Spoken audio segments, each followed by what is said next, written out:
Assalamualaikum warahmatullahi wabarakatuh. Halo semuanya, perkenalkan nama saya Muhammad Barutama Rizqullah dari Prodi D4 Teknik Elektro kelas 2 LB. Pada video kali ini kita akan membahas 3 hal utama penyebab terjadinya api, klarifikasi kebakarannya, dan yang paling penting bagaimana cara memadamkannya menggunakan alat pemadam api ringan atau yang dikenal dengan APAR. 3 hal penyebab api atau segitiga api. Kita mulai dari dasar. Apa sih penyebab api itu bisa muncul? Ada 3 unsur penting yang menyebabkan munculnya api. 3 unsur ini membentuk apa yang disebut sebagai segitiga api, yaitu bahan bakar. Bahan ini bisa berupa padat, seperti kayu, kertas, cair, seperti bensin dan solar, atau gas seperti LPG. Tanpa bahan bakar, tentu tidak ada yang bisa dibakar. Selanjutnya, panas atau suhu. Panas merupakan energi yang memicu reaksi pembakaran. Bisa berasal dari api, percikan listrik, gesekan, atau bahkan sinar matahari. Oksigen.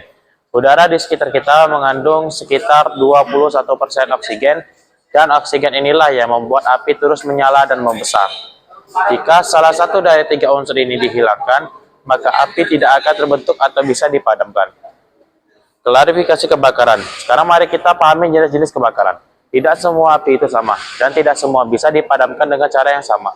Kita mengenal 4 kelas kebakaran, yaitu 1. Kelas A, terjadi pada benda padat non-logam seperti kayu, kertas, kain, dan karet. Kelas B, terjadi pada cairan dan gas yang mudah terbakar seperti bensin, solar, dan LPG. Kelas C, terjadi pada peralatan listrik yang bertegangan seperti panel listrik, komputer, atau server. Kelas D, terjadi pada logam yang mudah terbakar seperti magnesium, titanium, dan natrium. Setiap kelas kebakaran membutuhkan cara pemadaman yang berbeda dan media pemadaman yang tepat.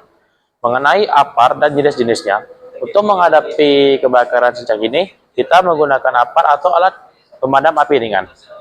APAR membentuk tabung yang diisi bahan kimia tertentu, ringan dan mudah dibawa, dan bahkan bisa dioperasikan oleh 1 orang. Lalu, apa saja jenis-jenis APAR yang umum digunakan? Yaitu 1. APAR air atau water, APAR water, menggunakan air tawar, cocok untuk kebakaran kelas A. Sifatnya mendinginkan api.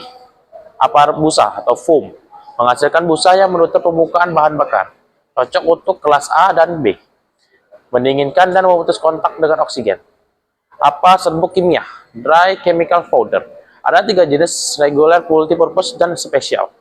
Cocok untuk kelas B dan C, bahkan bisa untuk kelas A jika multipurpose. Memadamkan api dengan cara mengisolasi oksigen. APAR CO2, karbon dioksida, tidak mengantarkan listrik dan tidak meninggalkan bekas. Cocok untuk kelas B dan C, terutama peralatan elektronik. APAR gas salon.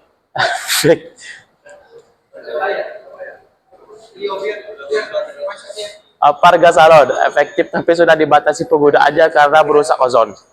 Cocok untuk kelas B dan C. Cara menggunakan APAR, metode PASS, PASS. Bagaimana cara menggunakan APAR yang benar dan aman? Gunakan metode PASS, yaitu P, pull, tarik, trik, pengaman di atas tuas APAR. A, aim, arahkan ujung nozzle ke pangkal api, bukan ke lidah api. S, squeeze, tekan atau genggam tuas untuk menyemprotkan media pemadam. S, sweep, menggunakan nozzle ke kanan dan kiri untuk menyapu seluruh area api. Pastikan kamu berdiri dengan jarak aman dan arahkan semprotan ke sumber api sampai api benar-benar padam.